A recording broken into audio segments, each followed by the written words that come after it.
I perform sympathectomies on selected patients. The patients I choose to treat are those where I predict that the outcome will be excellent, and those patients who, from my previous experience, have the lowest complication rate.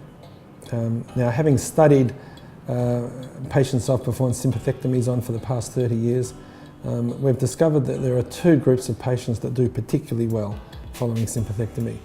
And they are patients who have excessive hand sweating or palmar hyperhidrosis, and those who have facial blushing. Now, the success rate in alleviating their primary problem for hand sweating is in the order of 100%, and there's virtually no other condition that has that sort of success rate. And for patients who present with facial blushing, the success rate is over 90%. Now, sympathectomy offers the only potential for cure for patients with facial blushing, because there's nothing else out there that can help these patients. And for patients who come to see me with facial blushing, this also can be a very debilitating symptom.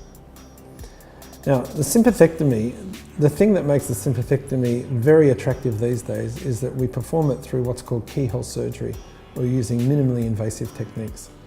Now, in years gone by, in order to perform a sympathectomy, you had to perform what we call a thoracotomy. That means a massive incision going into the chest, or a big incision in the neck, which was associated with significant risk of complications. Nowadays, because of laparoscopic techniques, we can perform this procedure more effectively using minimally invasive technique. And basically, the way we do the operation is we insert two 5mm ports into the chest. We get an excellent view of the sympathetic chain. And if we ablate the relevant section of the sympathetic chain, which for facial blushing and hand sweating involves what we call the upper thoracic ganglia. If we ablate the relevant ganglia, then we achieve an outstanding result in drying the hands for patients with excessive hand sweating and abolishing the facial blushing with patients with facial blushing. As I mentioned previously, the main complication of the operation is rebound sweating, which, although it occurs in 30 to 40% of patients to some degree, is only severe in less than 2% of patients. So for this group of patients, it is an excellent procedure as it offers a high success rate and a very low complication rate. Other complications I should bring to mind are Horner syndrome, or a slight drooping of the eyelid.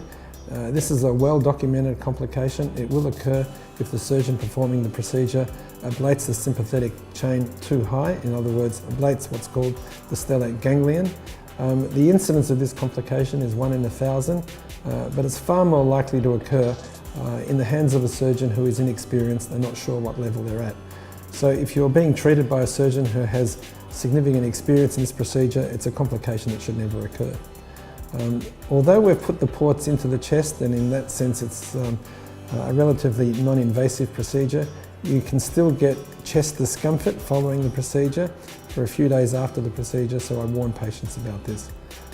I get everyone back at 1 week just to make sure they're well, and by 1 week virtually all of my patients have resumed normal activity, so it's a very quick recovery. I usually recommend that people take 3 or 4 days off work, but having said that, I know a lot of them get back to work a lot quicker.